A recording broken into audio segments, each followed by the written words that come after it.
Thank you, Jesus.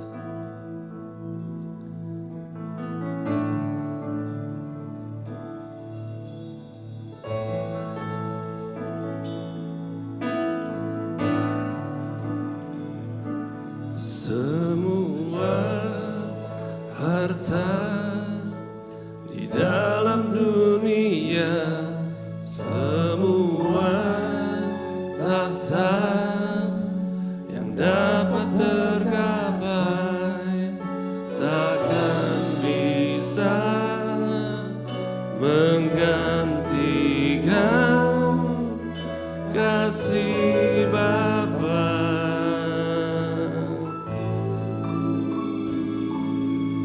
Semua karya yang telah terlukiskan, semua nada yang telah terdengar, takkan bisa menyaingi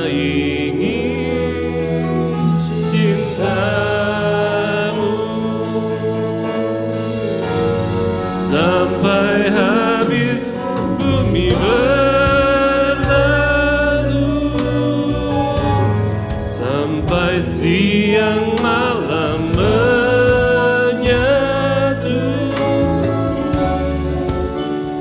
kan ku puja dan ku sembah Engkau, ya Bapa-Ku.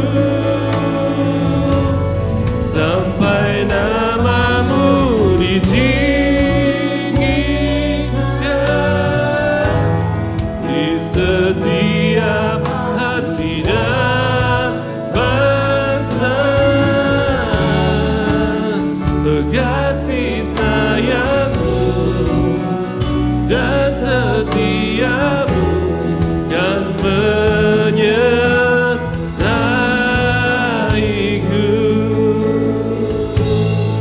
Mari nyanyikan sama-sama. Semua harta di dalam dunia, semua tata yang dapat tergapai, takkan bisa menggantikan kasih Bapa.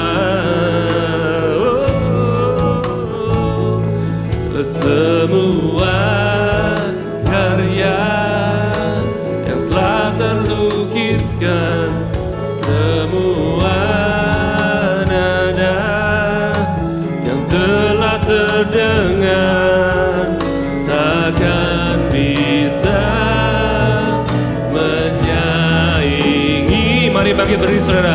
Cintamu, katakan. Sampai habis bumi berlalu, sampai siang malam menyatu, akan ku puja dan ku sembah Engkau, ya Bapa-Ku.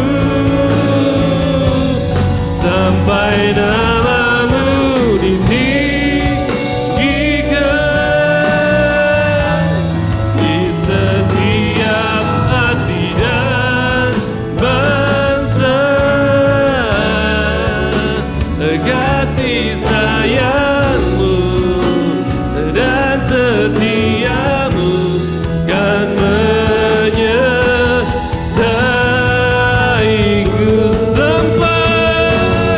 Sampai bumi berlalu, yes Lord, sampai siang malam menyatu, kan ku puja, kan ku sembah Engkau, ya Bapa-Ku. Sampai namamu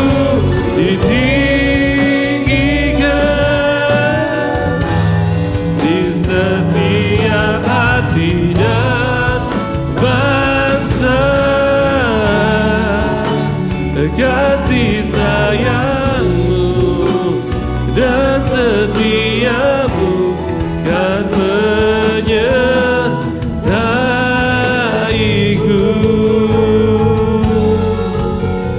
Kasih sayangmu dan setiamu kan menyertaiku. Kasih sayangmu, kasih sayangmu dan setiamu kan menyertaiku.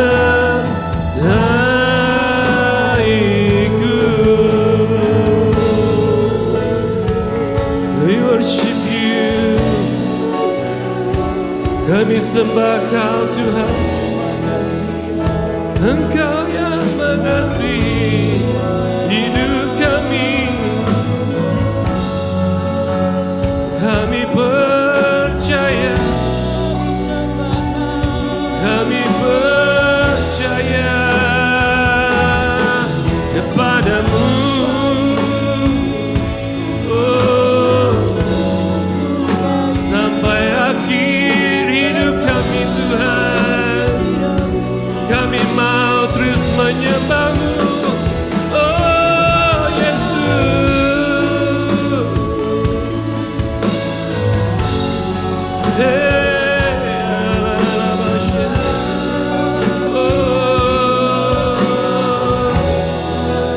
hidup kami menyenangkan hati-Mu Tuhan. Oh Jesus,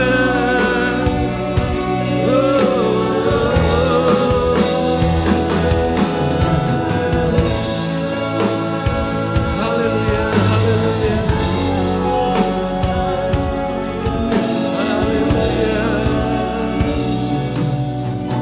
Bahagiaku penuh.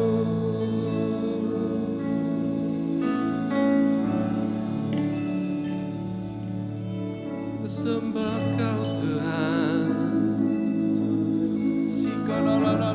Jesus, oh Jesus, kami sembah Kau.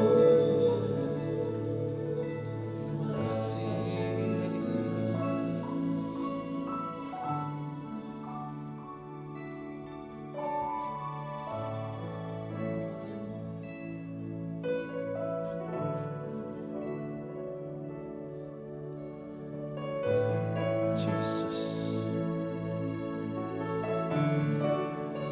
Oh, sikarabata karalasi.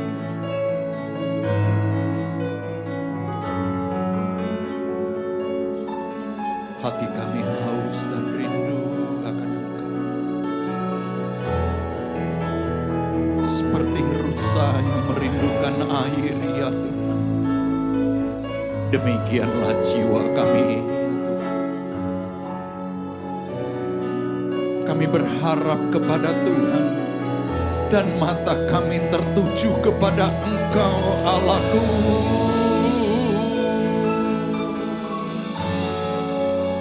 Mari umat Tuhan, mari kita sama-sama sembah Dia. Berikan yang terbaik buat Dia. Haleluya.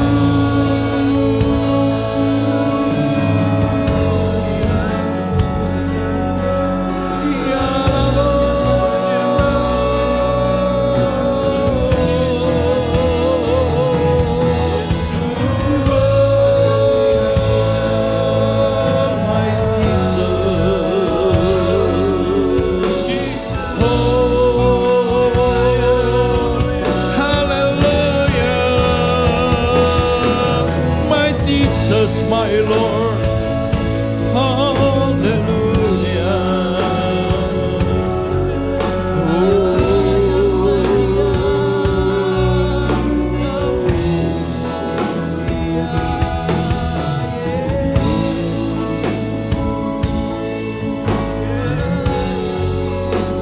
Terima kasih ya Tuhan,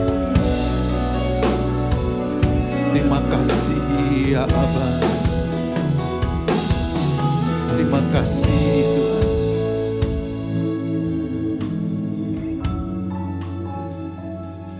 Ketika Engkau hadir di dalam hidup kami ya Tuhan. Ketika Engkau masuk dan Engkau memimpin hidup kami, maka jalan-jalan kami semakin hari semakin baik. Maka hidup kami semakin kuat ya Tuhan. Maka mata kami akan terus mengikut-Mu ya Tuhan.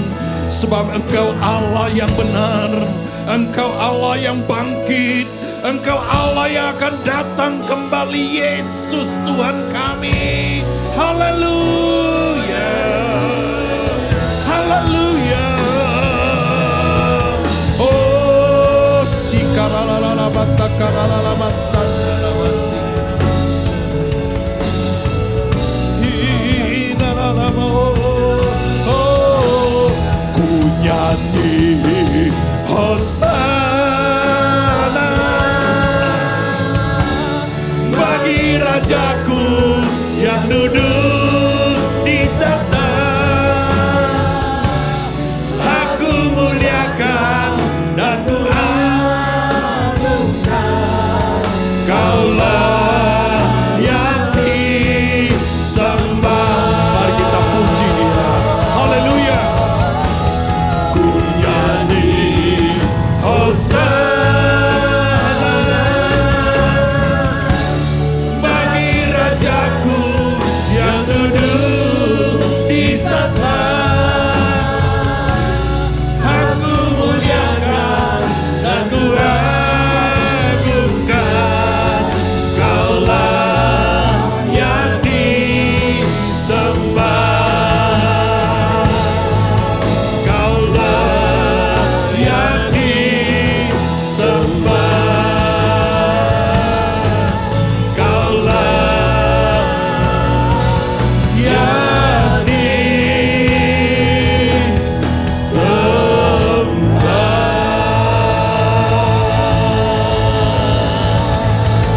Kami berikan Engkau kemuliaan, hormat, syukur kami. Haleluya.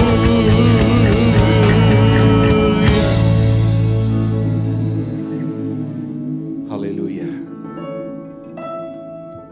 Saudara dikasih oleh Tuhan, kita semua mau cinta Yesus selama-lamanya. Amin.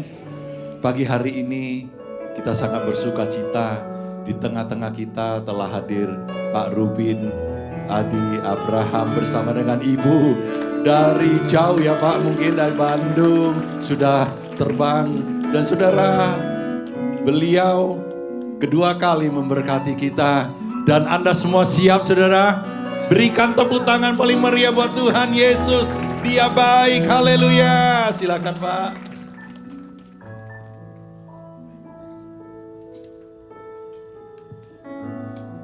Silakan duduk kembali.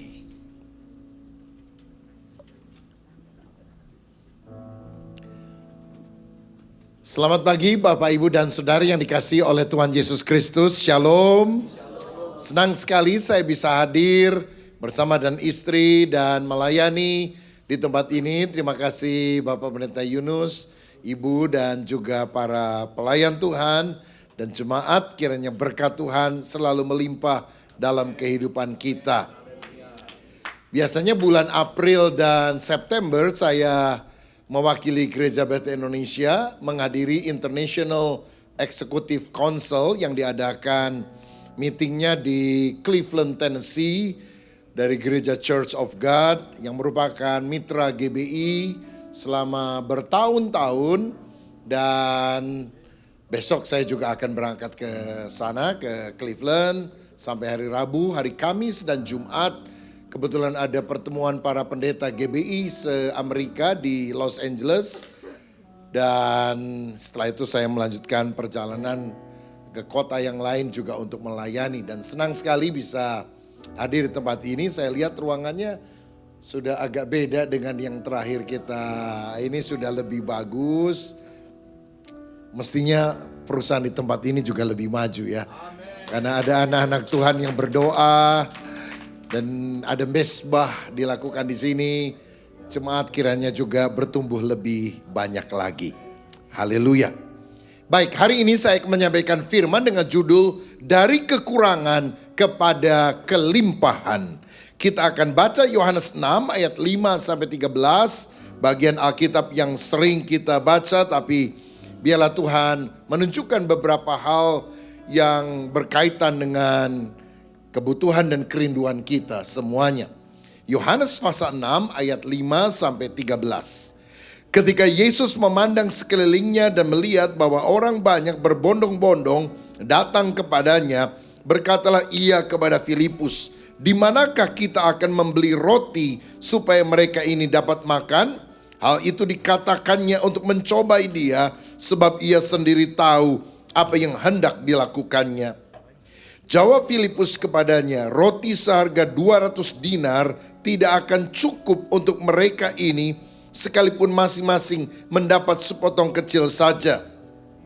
Seorang dari murid-muridnya, yaitu Andreas, saudara Simon Petrus, berkata kepadanya, "Di sini ada seorang anak yang mempunyai 5 roti jelai dan 2 ikan. Tetapi apakah artinya itu untuk orang sebanyak ini?" Kata Yesus, "Suruhlah orang-orang itu duduk, adapun di tempat itu banyak rumput." Maka duduklah orang-orang itu, kira-kira 5.000 laki-laki banyaknya. Lalu Yesus mengambil roti itu, mengucap syukur dan membagi-bagikannya kepada mereka yang duduk di situ. Demikian juga dibuatnya dengan ikan-ikan itu sebanyak yang mereka kehendaki. Dan setelah mereka kenyang, ia berkata kepada murid-muridnya, "Kumpulkanlah potongan-potongan yang lebih supaya tidak ada yang terbuang." Ayat 13, maka mereka pun mengumpulkannya dan mengisi 12 baku penuh dengan potongan-potongan dari kelima roti jelai yang lebih setelah orang makan. Amin. Saudara-saudara, saya percaya kita semua ingin menjadi orang yang diberkati Tuhan, baik secara rohani maupun secara jasmani. Tetapi adalah sebuah kenyataan dan pengalaman kita, seringkali kita dihadapkan pada satu kondisi di mana kebutuhan kita jauh lebih besar dari persediaan kita. Dan di sanalah seringkali iman kita diuji.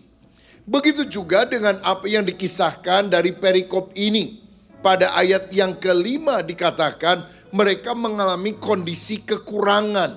Karena 5.000 laki-laki lebih sedang kumpul sama-sama, dan Yesus memberikan perintah agar para murid memberi mereka makan, padahal yang tersedia hanya 5 roti dan 2 ikan. Yang kita punya sedikit, kebutuhan kita sangat banyak. Itu kondisi ayat 5. Tapi ayat 13 mencatat mereka semua makan sampai kenyang, bahkan sisanya ada 12 bakul. Berarti bukan hanya kecukupan, melainkan kelimpahan yang Tuhan berikan. Ayat 5 kekurangan, ayat 13 kelimpahan. Bagaimana caranya mengubah kekurangan menjadi kelimpahan? Nah, prosesnya itu terdapat pada ayat 6 sampai ayat yang ke-12. Proses antara 5 sampai 13. Nah, ini yang saya mau bagikan untuk saudara. Yang pertama, kalau kita ingin beranjak dari kekurangan kepada kelimpahan, kita harus memulai dari hal yang kecil. Memulai dari hal yang kecil. Bisa tolong diklik? Saudara-saudara, dalam ayat 9 tadi dikatakan di sini ada seorang anak yang mempunyai 5 roti jelai dan 2 ikan. Tapi apakah artinya itu untuk orang sebanyak ini? Saya percaya begini, Tuhan senang membuat hal yang besar dari sumber yang kecil. Sebab dengan demikian orang akan tahu itu mujizat. Itu adalah karya Tuhan. Misalnya pada waktu Israel ditantang oleh seorang raksasa Filistin yang 3 meter tingginya, Goliat, Tuhan memunculkan seorang anak muda bernama Daud yang masih muda, pipinya masih kemerah-merahan, dan badannya tidak setinggi Goliat itu. Seandainya yang Tuhan munculkan untuk mengalahkan raksasa 3 meter, Tuhan munculkan raksasa 4 meter dari Israel, semua orang akan bilang, ya jelas 3 meter pasti kalah sama 4 meter. Tapi kalau yang raksasa 3 meter itu dikalahkan oleh orang yang mungkin tingginya cuma 1 meter 70 cm. Kita lihat, wah ini ada karya Tuhan di dalamnya. Saudara sekalian, kita tahu pada masa kelaparan, Nabi Elia datang kepada seorang janda di Sarfat. Dan kemudian dia minta makan, tapi janda itu bilang, ya saya nggak punya apa-apa, hanya minyak sedikit dan tepung segenggam.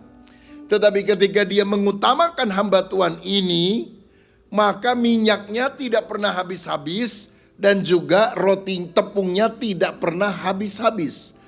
Saudara, kita tidak boleh mengabaikan hal yang kelihatannya kecil, karena di dalamnya ada perkara besar yang Tuhan mau lakukan. Begitu juga dengan Elisa, murid daripada Elia. Satu kali ada seorang janda punya 2 anak. Anaknya ini mau dipekerjakan sebagai budak oleh orang yang menghutanginya. Karena janda ini nggak punya uang bayar utangnya. Saudara, bahayanya kita punya utang kan begitu.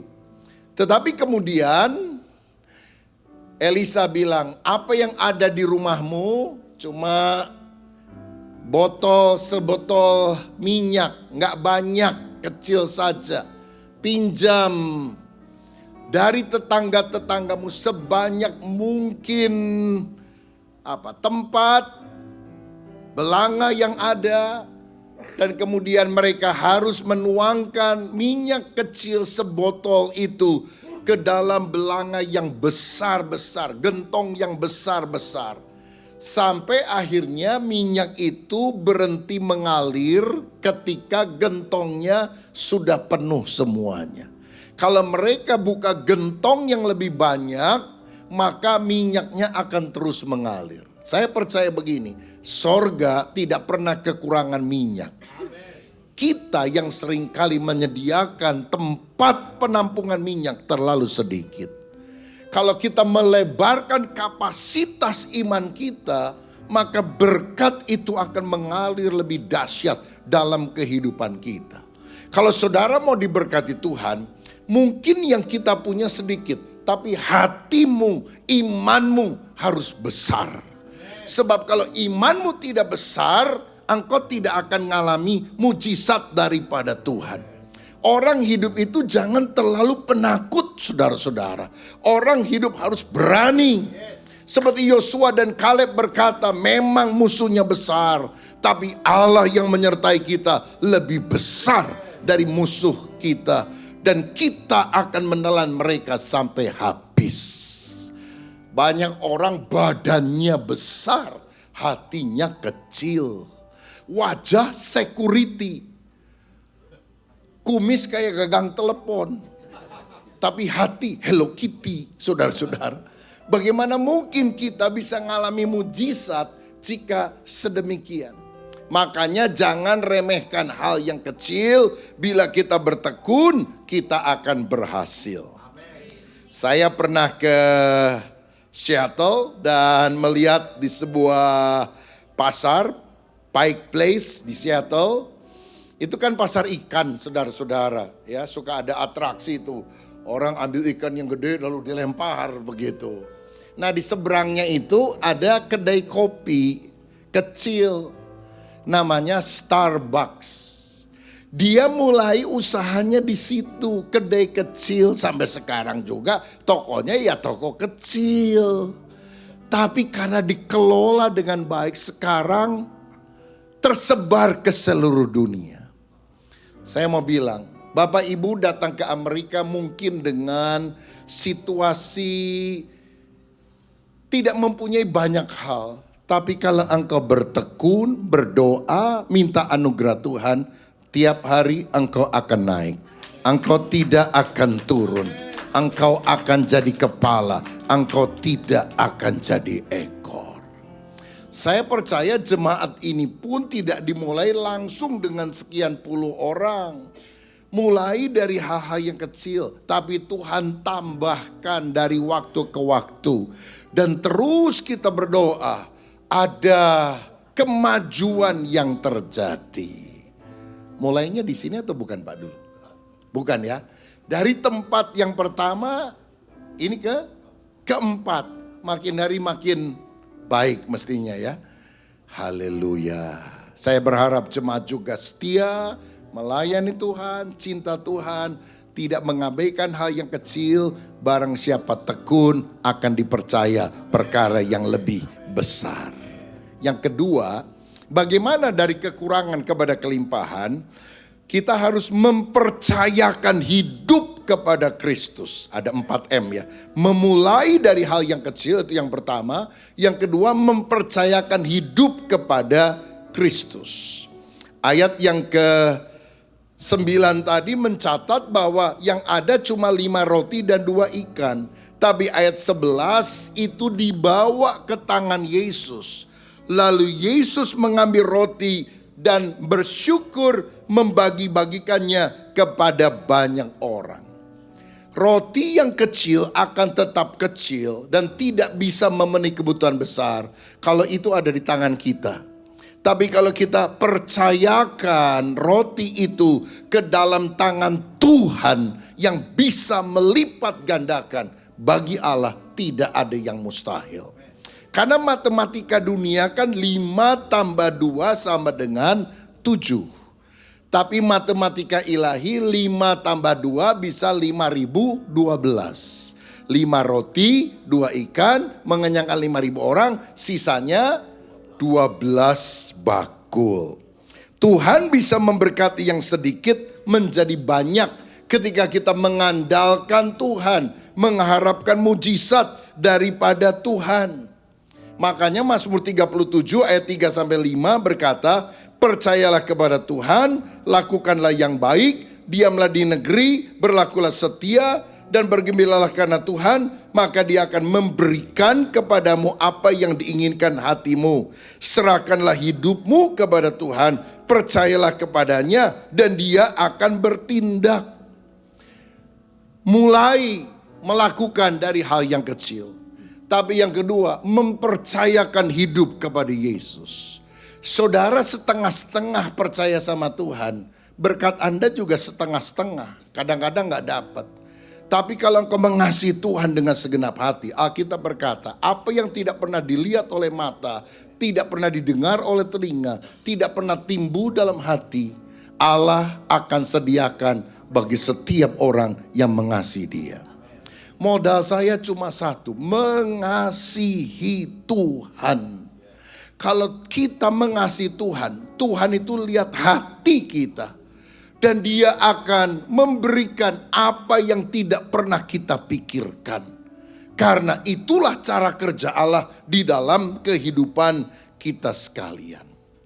Saudara-saudara, saya ingat satu kali saya mengembalakan di beberapa kota, ada di Bandung 6 tempat ibadah, di Jakarta 3 tempat, ada di Tasikmalaya orang tua saya melayani jemaat sampai pada masa tuanya. Nah saya ingat satu kali ada satu jemaat di salah satu kota itu yang mengalami masalah. Dia kena pemutusan hubungan kerja, diberhentikan dari pekerjaan karena pekerjaannya kondisinya tidak bagus. Nah sejak itu saya kok lihat dia udah jarang ke gereja. Kadang-kadang istrinya saja yang muncul. Lalu kemudian saudara-saudara, satu kali saya dan istri mengunjungi mereka ke rumah. Kalau di Indonesia kan kadang besuk itu udah biasa gitu saudara. Kita datang, nah suaminya itu agak kaget waktu kita datang. Karena rupanya dia belum dapat kerjaan yang lain, dia jadi agen judi gitulah saudara ya, ada kertas-kertas yang dia ini. Begitu saya masuk, kaget dia masukin semuanya ke lacinya saudara sekalian. Tapi kan saya melihat juga begitu. Oh ya silakan masuk Pak. Lalu ngobrol lah kita. Sudah lama Pak enggak ke gereja, masalah apa? Saya mau datang berdoa. Dia bilang, ya saya diberhentikan dari kerjaan Pak. Lalu usaha Anda apa? Ya tadi Pak Pendeta kan lihat. Saya bilang ya Bapak kan anak Tuhan, ngerti toh apa yang firman Tuhan. Oh saya tahu. Tapi daripada anak istri saya gak makan, apa gereja mau kasih makan sama saya? Loh, ngomongnya jadi sengit, saudara sekalian. Loh, saya bilang saya datang untuk mendoakan, kasih hikmat Tuhan, siapa tahu Tuhan buka jalan. Bapak Ibu ada keahlian apa? Apa ya? Ya saya sih udah bertahun-tahun kerja, ya itu keahlian saya. Kalau istri, ya istri saya sih bisa bikin kue. Tapi ya buat makan sendiri itu, gak pernah untuk jualan. Ya doa ya, siapa tahu usaha, kemampuan, keterampilan, talenta itu dikembangkan. Di gereja kita kan banyak yang punya toko-toko kue, toko roti. Nanti kita bisa bantu deh, ibu bikin, masukin makanan, titip berapa puluh ke toko A, B, C, D, begitu. Yang dijual sendiri juga boleh, nanti kita bantu ngomong dah, istri saya ngomong, begitu ya. Konsinyasi saja, kalau habis ya dibayar, kalau enggak sisanya dikembalikan, ya diaturlah. Akhirnya saya doakan mereka, saudara. Dan istrinya memang mulai membuat kue. Laris, karena ternyata cukup enak. Bahkan mereka bisa membuat beberapa toko kecil-kecil yang tersebar bahkan sampai keluar kota, saudara. Dan akhirnya suaminya itu yang nganter-nganter kue tersebut. Jadi istrinya yang masak, yang bikin kue, suaminya yang nganter-nganter. Dan akhirnya dari pekerjaan itu sekarang dia bisa bangun rumah, dia bisa sekolahkan anak sampai sarjana, dia hidup berkecukupan, bahkan penghasilannya lebih besar daripada pada waktu dia kerja. Disinilah kita mau katakan, ketika kita tekun mengutamakan Tuhan, selalu ada ruang untuk mujizat Allah terjadi. Jangan putus asa, karena Tuhan bisa melakukan di atas nalar kita. Bapak Ibu sekalian, saya dan jemaat sedang membangun hari ini gedung gereja, itu gereja ke berapa ya, tempat ibadah kelima yang kita miliki di Bandung. Kita beli tanah 2 hektar, kita bangun sebagian buat gereja, sebagian lagi untuk museum kisah-kisah Alkitab modern dari perjanjian lama sampai perjanjian baru. Mungkin saya pernah kesaksian itu ya di sini. Dan setiap bulan kita ini harus, ya seperti cerita ini, kita punya 5 roti 2 ikan, kebutuhannya 5.000 orang. Karena setiap bulan yang gereja mesti bayar untuk vendor-vendor itu lebih kurang nih ya, 350.000 US dollar kalau uang sini. Tiap bulan saudara. Jadi kalau udah mesti tanggalnya kita udah banyak doa aja. 350 sampai 400 ribu US dollar setiap bulan. Nah, sumbangan dari jemaat itu ada, tapi masih sangat jauh dengan apa yang ada. Disitulah ketika kita tangkap visi Tuhan dan kita yakin ini visi yang Tuhan berikan. Karena saya dari sejak puluhan tahun gak pernah doa gini, Tuhan ini visi saya tolong berkati. Oh itu risiko besar saudara. Saya selalu bilang, Tuhan visimu apa? Biar saya dikasih tahu. Supaya saya jadi kacungnya Tuhan mengerjakan visi yang Tuhan berikan. Sebab jika ada vision, ada provision. Penyediaan yang Tuhan siapkan untuk kita. Nah saudara, makanya kita mulai dengan iman melangkah dari waktu ke waktu. Satu waktu kita harus bayar, karena itu kan tanahnya 2 hektar di perumahan yang cukup mewah, besar sekali saudara. Nah satu waktu kita harus bayar kira-kira 20 miliar rupiah. Itu bukan semua tanahnya, tapi pada bulan tertentu. Duit gak ada saudara. Kita doa sama Tuhan. Tuhan buka jalan. Saya panggil anak menantu saya makan di rumah kami karena mereka sudah punya rumah masing-masing. Saya bilang kamu yang mesti ngalami Tuhan. Karena kamu akan, saya harap melanjutkan pelayanan yang ada. Dan ini gak ada nih di sekolah teologi ya. Karena 2 anak saya dan 1 menantu mungkin tahun ini lulus dalam doktor teologi ya, saudara sekalian.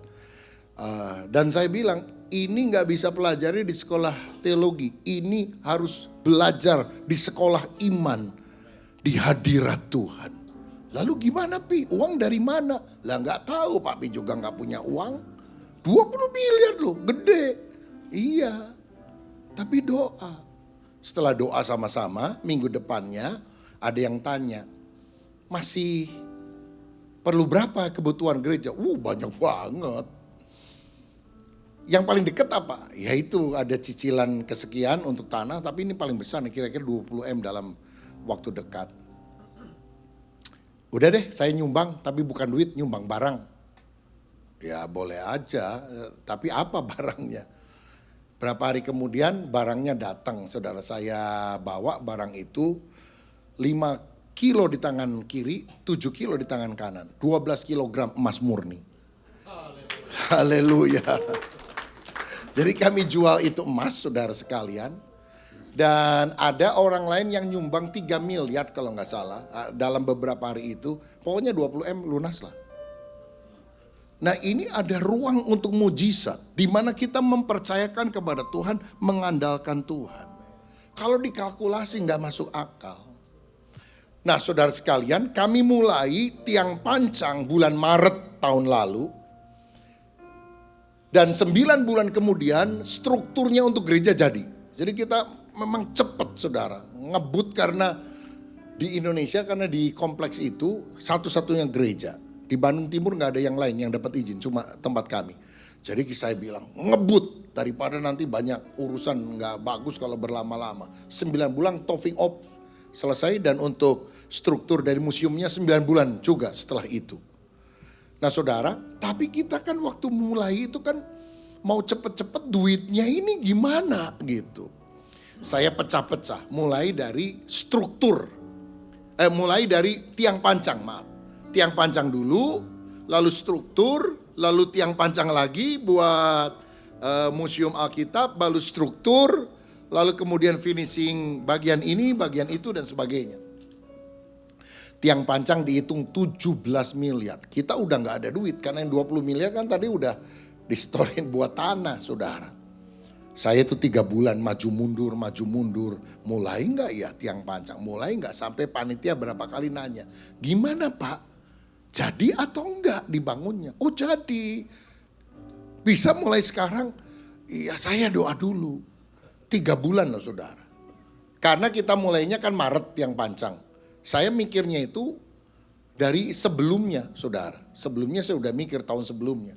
Dan waktu itu di Indonesia Presiden Joko Widodo bilang gini, 2022 sulit, 2023 gelap.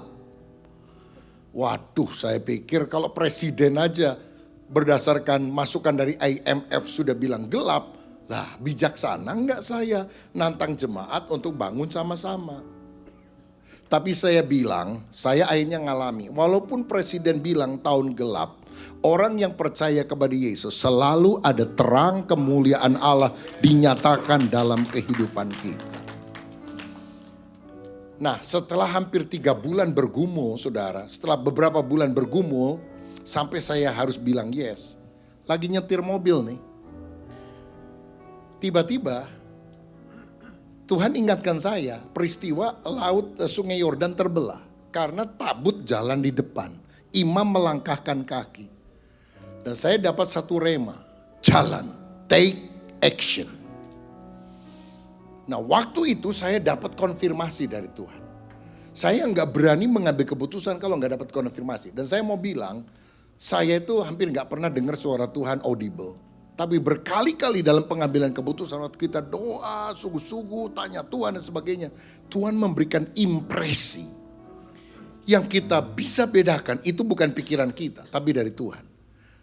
Nah ini pengalaman berjalan bersama Tuhannya mesti dibangun untuk hal itu. Lagi nyetir, lagi doa saya gak dapat jawaban. Lagi nyetir saudara. Diingatkan sekilas gitu aja. Lalu jalan, take action. Udah saya ngomong panitia, jalan Pak. Oh puji Tuhan, kita udah nunggu terus nih, udah 3 bulan gak jalan-jalan. Dananya ada Pak? Waduh ini saudara sekalian. Saya jawab Tuhan akan menyediakan. Lah pendeta kan ngomongnya mesti gitu saudara sekalian. Tuhan akan menyediakan. Kalau istri udah ngomong mana duitnya? Tuhan akan menyediakan. Gitu bapak-bapak. Jangan stres. Ya, sumber kan dari atas, tinggal diambil saja, diturunkan dengan iman begitu. Waktu saya bilang jalan, panitia udah siap, kontraktor udah dihubungi, alat-alat berat sudah mau masuk. Saya itu setelah ngalami konfirmasi itu damai sejahtera. Duit belum ada di tangan loh saudara. Damai sejahtera. Percaya. Kan ini mempercayakan hidup kepada Yesus. Kalau percaya akal sendiri, nggak masuk akal. Ya udah, aku hanya taat. Minggu kemudian saya khotbah di gereja. Selesai, sepasang suami istri masuk ke bagian depan ruangan hamba Tuhan gitu. Sebelum ibadah berikutnya. Mereka ngomong, Pak, jadi nggak pembangunan? Jadi. Apa dulu yang akan dibangun? Tiang pancang. Berapa biayanya? 17 miliar rupiah. Dananya sudah ada belum? Tuhan akan menyediakan. Jangan bilang belum, Tuhan akan menyediakan. Mereka saling memandang saudara. Lalu suaminya bilang gini, berapa minggu yang lalu, 2 minggu yang lalu lah kira-kira. Kita tuh lagi doa. Saya tiba-tiba dapat impresi di hati. Istri saya kemudian ngomong hal yang sama. Intinya, apapun yang gereja butuhkan untuk awal pembangunan, kamu yang harus siapkan dananya. Jadi itu Pak yang kami dapat. Jadi tiang pancang 17 miliar, tolong jangan dikasih ke siapapun. Kami yang akan lunasi. Haleluya. Saya bilang, loh 17M itu duit semua loh. Mahal loh. Oh iya kami tahu Pak. Kami minta waktu cicil 1 tahun. Oke saya bilang. 10 bulan lunas. Tiang pancang jadi. Begitu tiang pancang udah saya bilang sekalian sama strukturnya. 9 bulan jadi. 11 bulan ibadah sudah dimulai di sana. Itu bulan Februari yang lalu. Dan pembangunan untuk Museum Alkitab dilanjutkan. Ada banyak mujizat-mujizat yang saya mau bilang selalu beri ruang untuk mujizat terjadi dalam hidup saudara. Kalau selalu dikalkulasi begini, bisa masuk akal. Tapi firman itu di luar akal. Bukan gak masuk akal, melampaui akal kita saudara. Selalu sisakan ruangan untuk mujizat terjadi dalam hidup saudara. Di sanalah engkau akan mengalami iman itu akan bertumbuh. Yang ketiga, bagaimana supaya kekurangan berubah menjadi kelimpahan. Yang ketiga, mau jadi saluran berkat. Yang pertama memulai dari hal yang kecil. Yang kedua mempercayakan hidup kepada Tuhan. Yang ketiga mau jadi saluran berkat.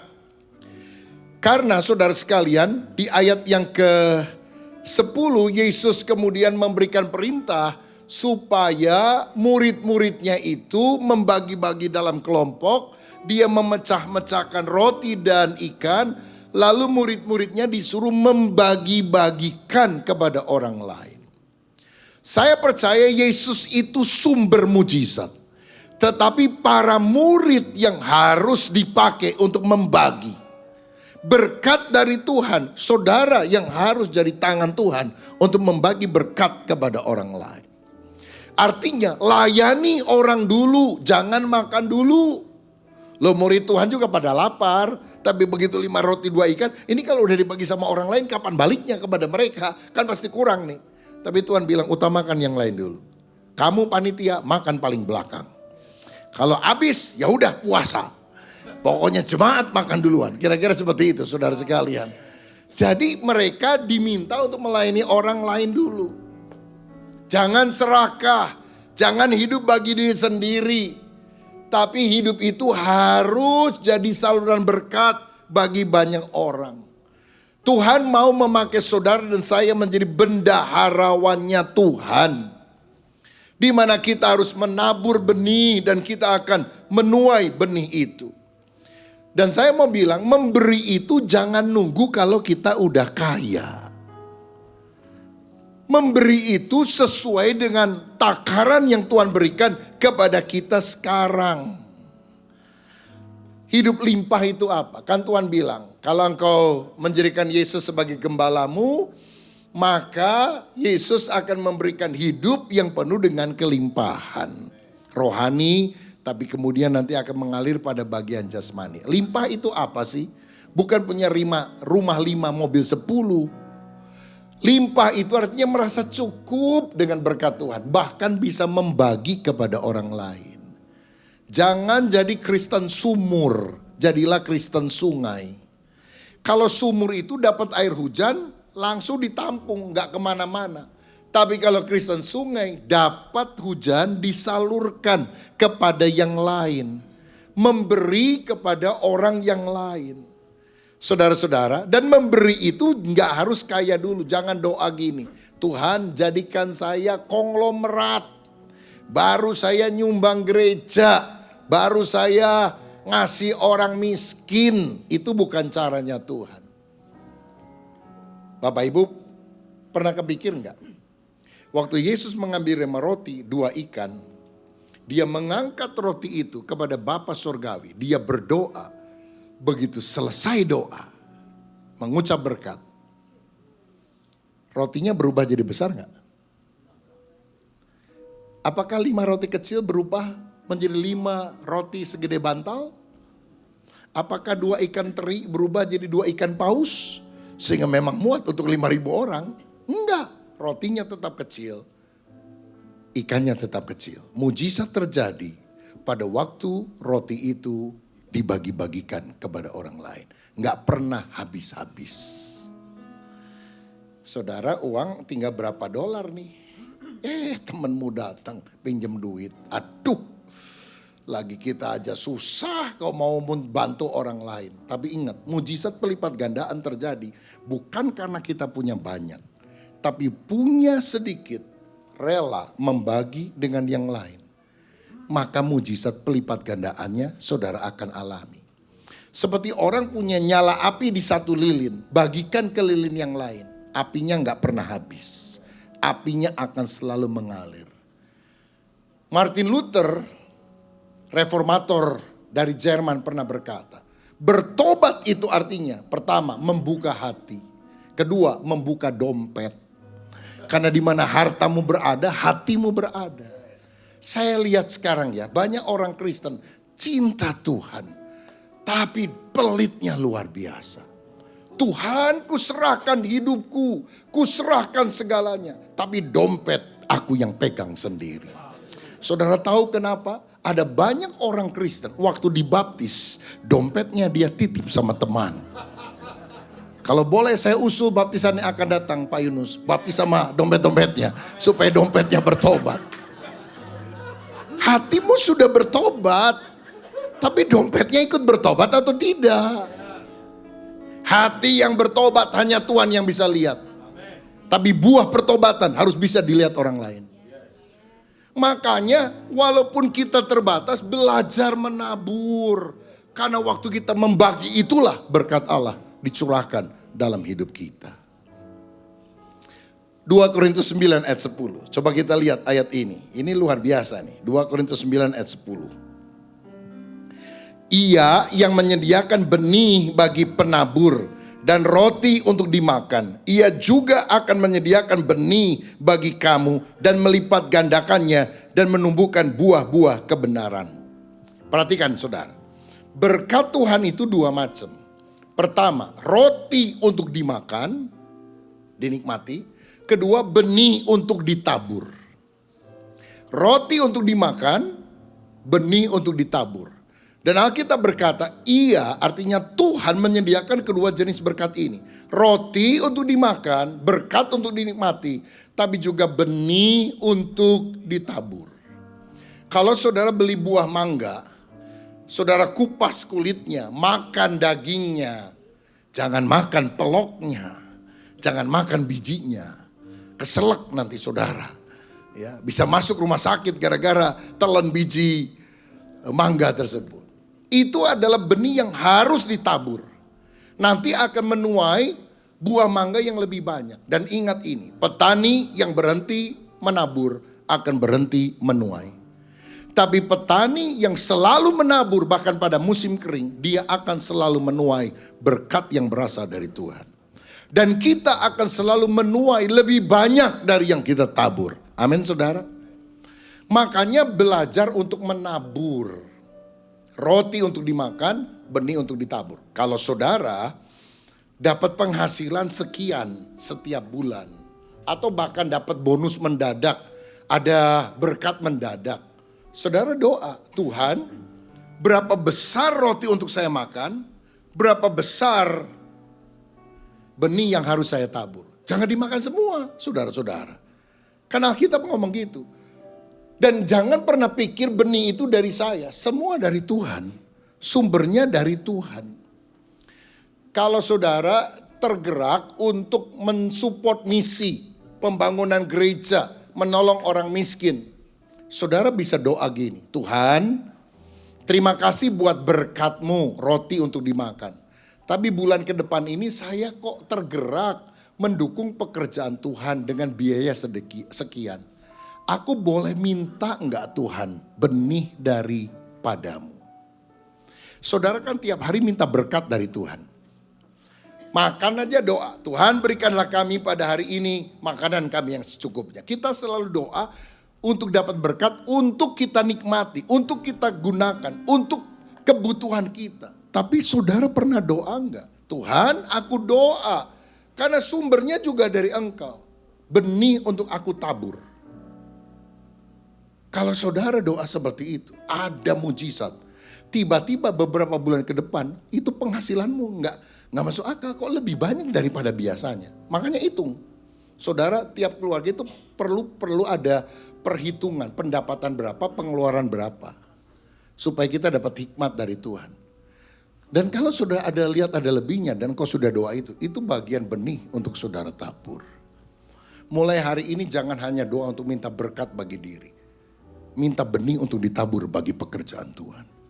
Wong sumbernya bukan kita kok. Dan kita tidak boleh merasa berjasa.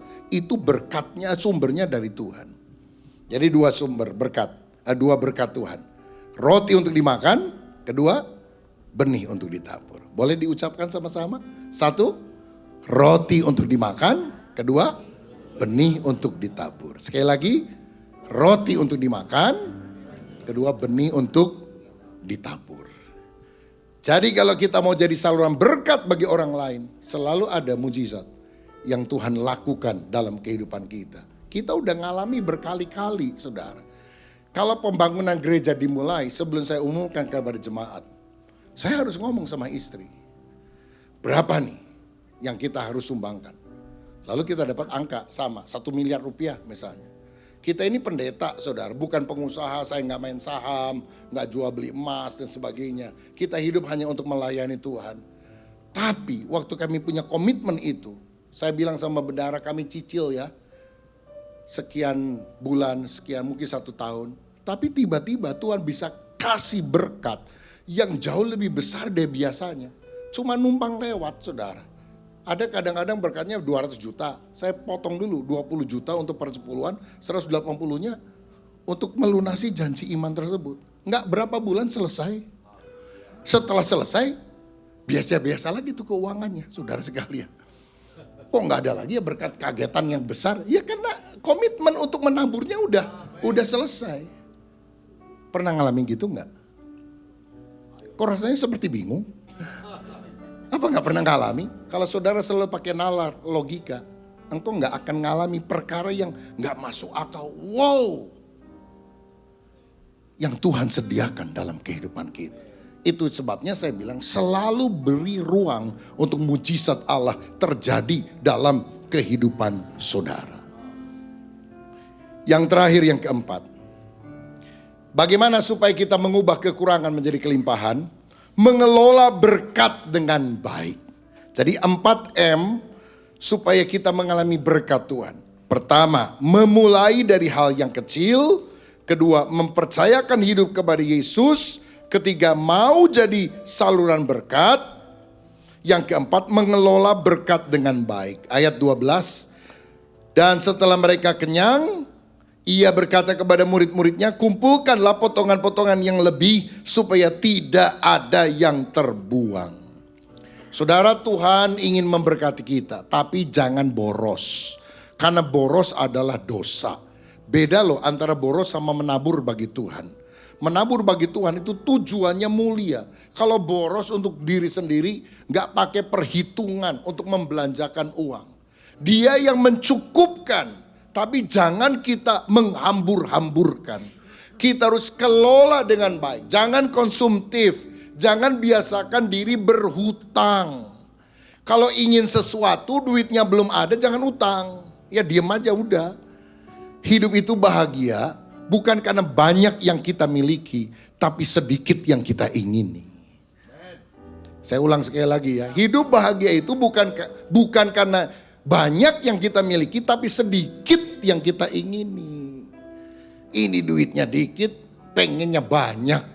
Sadar diri saudara-saudara. Haleluya. Tuhan kasih hikmat sama kita. Lah ada ibu-ibu tuh ya. Suami baru dapat uang, gajian lah atau apa gitu. Lalu dia bagian keuangan nih istrinya. Ya, suaminya pemenang, istri lebih dari pemenang saudara. Itu bisa belanja di mall dari terbit matahari sampai tenggelamnya. Berjalan tidak lelah, berlari tidak lemah. Seperti ada kekuatan pada burung Raja Wali. Ada 5 kantong di tangan kirinya, 7 kantong di tangan kanannya. Strong woman, haleluya.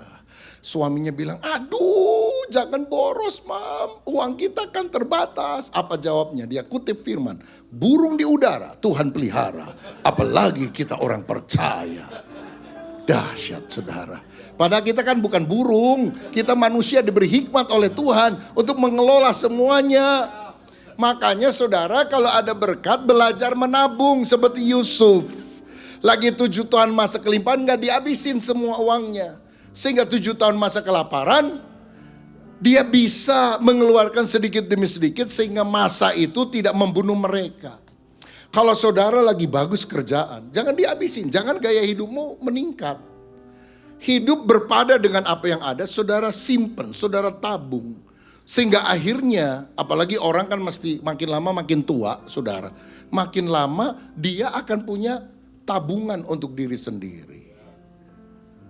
Apalagi ya Bapak Ibu, minta maaf nih, yang sudah mulai berumur. Jangan nanti cuma ngandelin anakmu. Anakmu baik, menantumu mudah-mudahan baik sih. Tapi saudara bisa ngomel, bisa nangis kalau engkau tidak bijaksana mengelola keuangan. Ini pendeta saudara, urusan jemaat udah ada. Satu kali ada ibu-ibu datang udah tua. Tante udah pensiun, jadi rencana minggu depan mau bagi semuanya nanti. Ya tante ikut anak 1 berapa bulan 2, 3. Uangnya gimana tante? Ya nanti anak yang akan sediakan. Istri saya bilang jangan dikasih semua tante. Kaget dia. Dan saya bilang jangan dikasih semua. Harus ada yang disimpan untuk bagian tante. Padahal dia udah ngomong nanti saya bagi gini. Oh anaknya mungkin kesel juga sama kita. Tapi akhirnya dia bersyukur karena dia nurut. Uang kalau ada di tangan saudara, uang saudara. Kalau di tangan orang lain, bukan uang saudara. Walaupun itu yang pegang anakmu atau menantumu. Ini bukan saya ngajarin gak bener nih saudara. Tapi saudara harus punya wisdom dari Tuhan. Bersyukur kalau anak-anak kita atau orang lain, saudara kita baik. Tapi kalau daripada engkau nangis-nangis nyesel di kemudian hari, saudara yang harus menabung, mengelola keuangan dengan baik. Kumpulkan sisa-sisanya, jangan dibuang-buang. Bijaksana dalam mengurus uang. Istri saya suka ngomong sama ibu-ibu pendeta. Kalau kumpul dan sebagainya. Kamu udah punya rumah sendiri belum? Oh belum, kita dipastori gereja dan sebagainya. Kalau di Indonesia kan biasa seperti itu. Kamu berusaha deh beli rumah. Kalau kamu dapat sekian, ya itu buat kebutuhan sehari-hari. Tapi kalau ada berkat, misalnya pelayanan dan sebagainya, itu jangan digunakan untuk kebutuhan sehari-hari. Kamu tabung, kamu beli rumah. Supaya pada akhirnya kamu bisa menikmati itu. Karena itu adalah kebutuhan dasar yang dibutuhkan. Mungkin konteksnya agak berbeda di Amerika Serikat. Tapi saya rasa kalau punya rumah sendiri, jauh lebih tenang daripada belum rumah sendiri ya. Jadi kontraktor, kontrak terus, pindah-pindah, begitu saudara ya. Saya doakan supaya saudara punya rumah dalam nama Tuhan Yesus. Hidup hemat, menabur di ladang Tuhan, minta wisdom dari Tuhan, berani melangkah dengan iman. Kasih DP rumahnya, kasih cicilan yang panjang. Nanti Tuhan siapkan. Jadi saudara, beberapa istri hamba Tuhan yang ini, suamimu ketika sedang sehat, kuat, masih muda, kamu yang harus mengelola keuangan dengan baik. Dikasih tahu caranya. Sebab banyak orang bilang, hidup saya untuk Tuhan. Nanti saya serahkan semuanya. Tuhan bilang, kelola. Kamu yang kumpulin itu sisa-sisa 12 baku itu kan bukan Yesus. Tiba-tiba ada mujizat kumpul sendiri. Kan kita yang harus mengelola. Makanya tips yang saya mau berikan sebagai akhir khotbah ini. Kalau saudara punya berkat, pertama bayar kepada Allah. Kedua bayar kepada diri sendiri. Ketiga bayar kebutuhan hidup sehari-hari. Kalau saudara dapat berkat, pertama bayar kepada Allah. Apa itu? Mengembalikan persepuluhan. Persepuluhan adalah milik Tuhan. Bawalah persembahan persepuluhan ke dalam rumah perbendaraan. Ada orang bilang, oh perpuluhan udah tidak berlaku lagi. Itu zaman Taurat. Loh, sebelum Taurat diberikan kepada bangsa Israel melalui Musa, Abraham yang pernah melakukannya. Belum ada hukumnya. Tapi dia melakukan karena kasih, karena iman. Dan Alkitab berkata, Taurat adalah penuntun sampai kita menemukan kebenaran di dalam Kristus. Jadi itu jadi tolok ukur minimal ketika kita hidup sekarang dalam hukum kasih yang lebih tinggi dari hukum Taurat. Kristus itu punya hukum loh saudara. Hukumnya bukan hukum Taurat, hukumnya hukum kasih. Kembalikan perpuluhan. Saudara sudah setia mengembalikan perpuluhan? Kenapa tingkap langit kadang-kadang tidak terbuka? Karena kita tidak melakukan bagian kita. Saya bayar perpuluhan dari umur 9 tahun sampai sekarang. Kita udah enggak bayar perpuluhan sekarang. Udah lebih dari perpuluhan, kita enggak hitung-hitungan sama Tuhan. Kalau Tuhan sudah suruh kasih ini, ya udah kita kasih, belikan orang apa begitu yang cukup besar atau apa, ya udah kita nurut saja. Itu jauh lebih besar dari 10%, karena itu adalah angka minimal. Kalau saudara masih soal perpuluhan, iman kita itu belum tumbuh saudara-saudara. Kita mesti tumbuh dalam hal memberi juga. Kembalikan perpuluhan. Saya ajar anak-anak saya umur 9 sampai 10 tahun, kembalikan persepuluhan. Dan saya dalam mengembalikan perpuluhan gak pernah menyisakan, tapi selalu menyisihkan. Kalau nyisakan gini, ya udah saya beli untuk segala macam, kalau ada lebihnya nanti saya bayar perpuluhan. Itu sisa. Jangan suka kasih sisa sama Tuhan. Sisihkan yang terbaik untuk Tuhan. Kalau papa masih kerja di luar rumah, anak 2 sama ibu makan, mereka masak, ibu akan ambil piring 1, disisihkan dulu. Ini buat papa, jangan kamu makan ya. Masa papanya datang semua udah dimakan, tinggal ikan cuma tulangnya doang. Saudara-saudara, itu disisakan. Saudara mau sisa gak? Saudara datanglah ke rumah saya kasih. Bilang gini, Pak, Ibu silakan minum kopi. Sisa saya tadi pagi. Mau gak? Tersinggung kan? Kita bilang sisa hidupku kuserahkan bagimu. Jika dia Tuhan, dia layak menerima yang terbaik. Jangan kasih sisa untuk Tuhan. Sisihkan yang terbaik. Baru kedua, bayar kepada diri sendiri. Menabung, investasi. Kita kalau punya pegawai kita kasih gaji. Kenapa saudara tidak memberi upah kepada dirimu sendiri? Tabung, investasi. Jadi kalau saudara dapat 100 nih ya. 10 kan persepuluhan. 10 lagi kalau bisa 20 bahkan. Saudara investasi, saudara tabung, tapi investasi yang benar. Jangan sampai kemakan juga, saudara. Tabung yang baik. Jadi 70%-nya saudara hidup dengan sisanya. 70% itu bayar kebutuhan hidup sehari-hari. Kalau saudara penghasilannya 100, pengeluarannya 150, nggak bertobat namanya. Karena satu kali Yohanes Pembaptis kan khotbahnya tentang pertobatan. Prajurit datang, apa yang kami harus perbuat? Cukupkanlah, jangan merampas, jangan memeras. Cukupkanlah dirimu dengan gajimu. Jadi orang yang tidak mencukupkan diri dengan gaji, besar pasak daripada tiang, lebih banyak pengeluaran daripada penghasilan, itu nggak bertobat, saudara. Kalau saudara masuknya 100, engkau keluarkan 70, 20% untuk investasi atau menabung, 10% untuk persepuluhan kepada Tuhan, maka berkat Tuhan akan mengalir dalam hidup kita. Saya mau berdoa sekarang bagi Bapak Ibu Saudara yang sedang ada kebutuhan khusus, terutama masalah finansial, masalah keuangan. Saya percaya Tuhan adalah sumber berkat, sumber mujizat. Bagi Allah tidak ada yang mustahil. Tapi Tuhan tidak pernah tertarik dengan orang serakah yang berkata, beri aku berkat sebanyak-banyaknya supaya aku nyaman, supaya aku menikmati hidup. Tuhan tidak tertarik.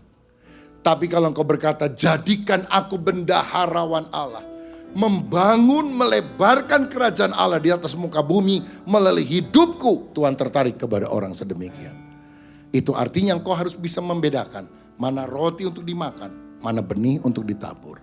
Saya mau doa untuk saudara, siapa yang benar-benar sedang mengalami pergumulan, kerinduan dalam masalah finansial, dan engkau ingin ada terobosan dari Tuhan, bayar kepada Tuhan, lakukan bagian ini. Bayar kepada diri sendiri, bayar kebutuhan sehari-hari. Jangan doa tapi terus melanggar firman. Gimana Tuhan bisa memberkati? Tapi kalau engkau mau taat, hari ini akan menjadi hari di mana terobosan itu mulai terjadi. Saya sungguh berdoa, yang dengar khotbah saya hari ini, diberkati Tuhan berlimpah. Kalau Tuhan pertemukan kita entah tahun depan, 2-3 tahun lagi, saya harap, waktu saya tanya, bagaimana Pak, Ibu? Puji Tuhan, saya ngalami terobosan. Jangan udah ketemu 3 tahun lagi, gimana Pak, Bu? Aku masih seperti yang dulu. Saudara mau berdoa agar berkat Allah mengalir dari kekurangan kepada kelimpahan. Hari ini Tuhan akan berikan yang terbaik untuk kita. Mari kita berdiri sama-sama. Haleluya, puji Tuhan. Kau tunjukkan kasih setiamu, kau menyediakan yang ku perlu, kau setia, kau mulia, dulu sekarang dan selamanya. Tunjukkan kasih setiamu, kau menyediakan yang ku perlu, kau setia, kau mulia, Bapa kau setia.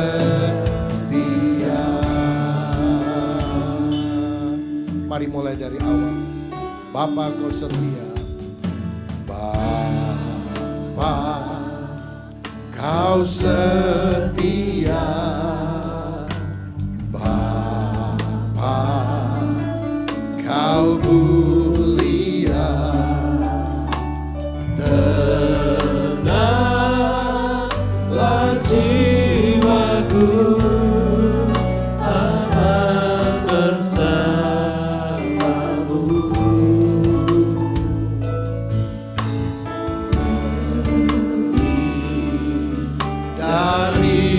Harta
Saudara, saya tahu setelah ini ada perjamuan kudus, tapi saya mau berdoa dengan cepat untuk beberapa orang saja, tidak perlu semua, yang benar-benar sedang mengalami pergumulan dan engkau sesuai dengan khotbah ini mengalami kekurangan, tapi Tuhan ingin mengajak saudara pada kelimpahan. Saudara punya satu visi untuk sesuatu yang lebih baik, lebih besar, bukan hanya untuk diri saudara, tapi engkau mau itu membawa kemuliaan bagi nama Tuhan. Tapi persediaan saudara sangat terbatas. Tapi hari ini engkau percaya, waktu kau mendengar firman, setia pada perkara kecil, menyerahkan hidup kepada Yesus, andalkan Tuhan. Dan ini belajar berbagi kepada orang lain. Bedakan roti untuk dimakan dan juga benih untuk ditanam. Dan saudara harus belajar mengelola, memanage berkat dengan baik, tidak boros, tapi pakai perhitungan. Bayar kepada Allah, bayar kepada diri, baru bayar kebutuhan sehari-hari. Kalau engkau mau menerapkan firman, saya mau doa agar terobosan berkat mujizat terjadi dalam hidup saudara. Saya hanya mau berdoa untuk beberapa orang saja yang benar-benar sedang mengalami pergumulan semacam ini dan ingin ada breakthrough terjadi dalam hidup saudara. Saya mau undang saudara maju ke depan. Saya nggak akan doa lama. Begitu saudara maju, saudara doa sendiri sama Tuhan. Jadi nanti saya akan doa tumpangan tangan dengan cepat kepada saudara, hanya untuk memateraikan apa yang menjadi doamu, dan biarlah Tuhan yang maha kuasa, yang maha mampu menyatakan mujizat dalam hidup saudara. Kalau ada beberapa orang yang sungguh ingin didoakan, saudara boleh maju ke depan. Haleluya. Kau tunjukkan kasih, kau tunjukkan kasih setiamu, kau menyediakan yang ku perlu. Kau setia, kamu lihat dulu, sekarang, dan selamanya. Kau tunjukkan kasih setiamu, kau menyediakan yang ku perlu. Kau setia, kamu lihat Bapa, kau setia. Yang di depan berdoa sama Tuhan. Kau tunjukkan kasih setiamu, kau menyediakan yang ku perlu. Kau setia, kau mulia. Hambamu berdoa hari ini, pengurapan berkat rohani dan jasmani mengalir kepada anak-anakmu. Ketika anak-anakmu percaya, hari ini terobosan ilahi terjadi. Tingkat langit terbuka, berkat Allah akan dicurahkan, rohani dan jasmani. Dengar doa anakmu ya Tuhan. Apa yang tidak pernah dilihat oleh mata, didengar oleh telinga, tidak pernah timbul dalam hati, hamba mohonkan Tuhan berikan kepada anak-anak. Terima pengurapan berkat dalam nama Yesus.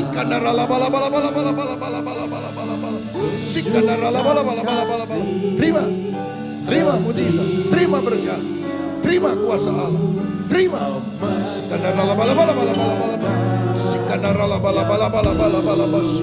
Imani. Dan kalau engkau sudah terima, saksikan.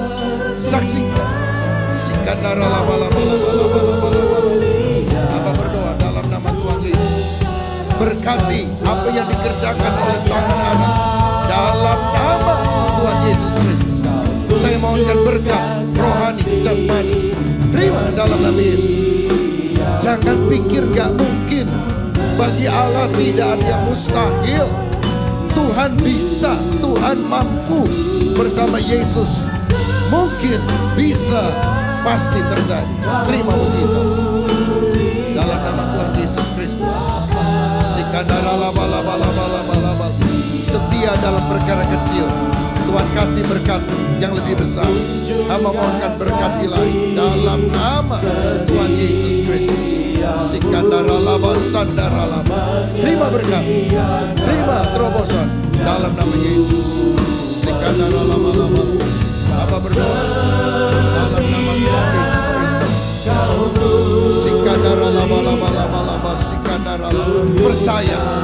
Percaya, kuncinya beriman. Waktu kau percaya, tidak ngomong negatif, mujizat Allah akan terjadi. Terima dalam nama Tuhan Yesus. Berkat ilahi. Amin.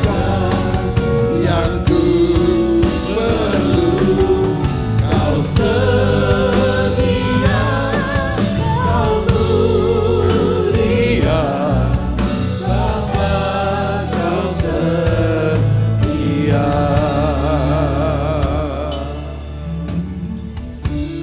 Terima kasih untuk anugerah-Mu, untuk kehadiran-Mu, memberkati setiap kami lewat hamba-Mu, Pastor Ruben Adi.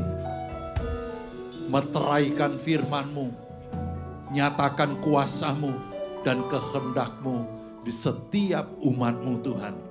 Dan terlebih mereka yang butuh pertolongan-Mu ya Tuhan, terjadi in the name of Jesus.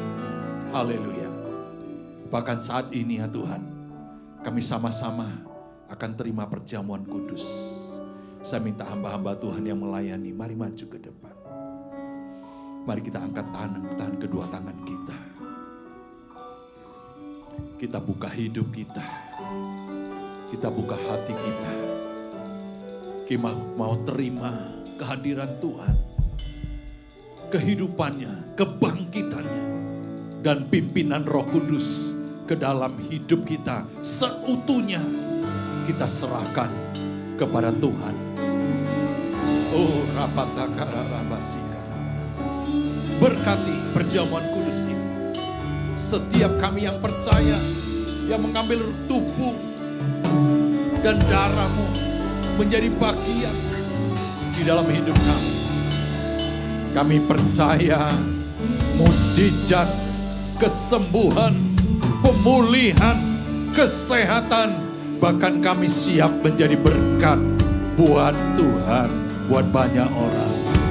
Di dalam nama Yesus, semua yang siap terima katakan amin. Silakan duduk saudara, kita akan terima perjamuan kudus bagi setiap kita yang percaya. Nah, sambil saudara saya mengucapkan selamat datang buat teman-teman baru. Ada Rudy dan Paula di sini, bisa lambaikan tangan. Ya, welcome ya. Pertama sekali dari Tante Asim punya anak dari Indonesia ya. Terima kasih buat Pak Rubin dan Ibu yang telah memberkati kita. Haleluya. Ku datang dengan syukurku, membawa kerinduanku, Yesus, ingin ku menyenangkan-Mu. Katakan karya-Mu indah, karya-Mu indah bagiku, kasih yang menyelamatkanku, Yesus. Inilah persembahanku.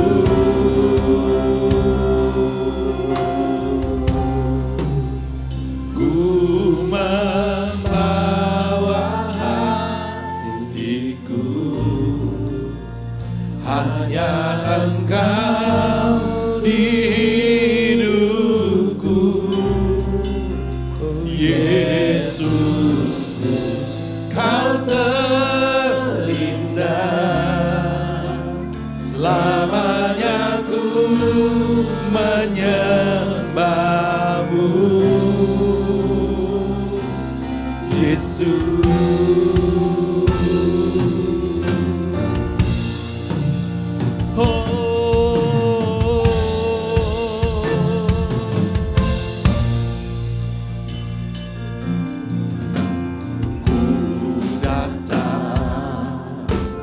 dengan syukurku membawa kerinduanku Yesus ingin. Mari kita bangkit berdiri semua. Nyenangkan, amen. Katakan karyamu indah. Karyamu indah bagiku, kasih-Nya menyelamatkanku Yesus. Inilah persembahanku. Angkat ini roti, ku membawa hatiku, hingga Engkau di hidupku. Yesus, Kau terindah, selamanya ku menyembahmu. Membawa ini hidup kami ya Tuhan. Kami mau menjadi saluran berkat. Kami mau menjadi alat-Mu. Kau terindah, selamanya ku menyembahmu. Yesus. Angkat ini roti lebih tinggi daripada kepala Anda. Saudara sekalian, dengar baik. Bukankah roti yang atasnya kita ucapkan syukur dan kita pecah-pecahkan adalah persekutuan kita dengan tubuh Kristus. Amin. Sebab Kristus hidup, Dia manunggal, Dia ada di dalam hidup kita semua. Percayakah Dia ada bersama dengan engkau? Immanuel tinggal dalam hidupmu. Amin. Makanlah di dalam nama Tuhan Yesus Kristus.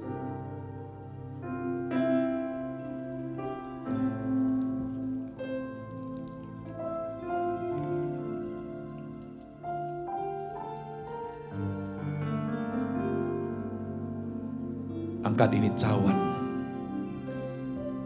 Dan sesudah makan, Tuhan Yesus mengambil cawan, Ia berkata, cawan ini adalah perjanjian baru yang dimeteraikan oleh darahku, kata Tuhan. Percayakah saudara bahwa darah Yesus menyucikan hidup kita, menyembuhkan hidup kita, bahkan menjadikan kita anak-anak kerajaan, supaya kita pergi dan memberitakan kematian Tuhan sampai Ia datang kembali. Amin. Minumlah in the name of Jesus. Angkat tangan kita, kita katakan, ku membawa hidupku. Haleluya.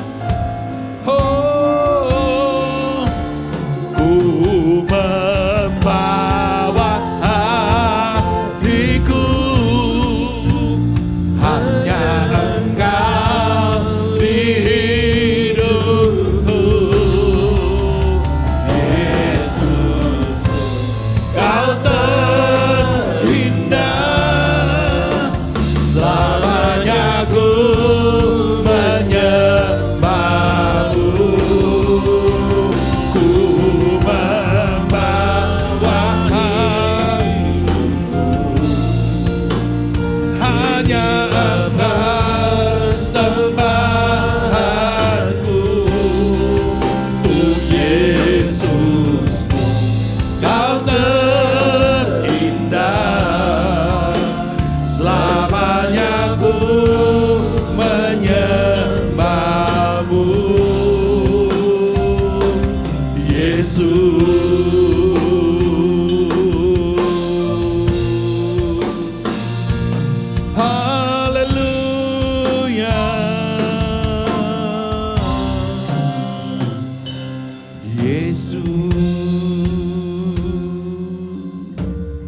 Terima kasih untuk tubuh dan darah-Mu.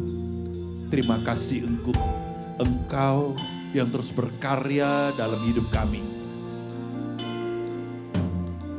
Kami membuka hidup kami. Kami serahkan ke tangan Tuhan. Umat-Mu, gereja-Mu, dan kami semua yang percaya Yesus kebangkitan dan hidup kami. Sebab Engkau hidup, kami hidup. Sebab Engkau bangkit, kami bangkit, ya Tuhan. Dan kami mau memuliakan Tuhan seumur hidup kami. Terima kasih Tuhan. Ini doa dan sembahyang kami. Dan kami bersyukur buat hari ini, buat berkat Tuhan. Dalam nama Tuhan Yesus. Semua yang diberkati, sama-sama katakan,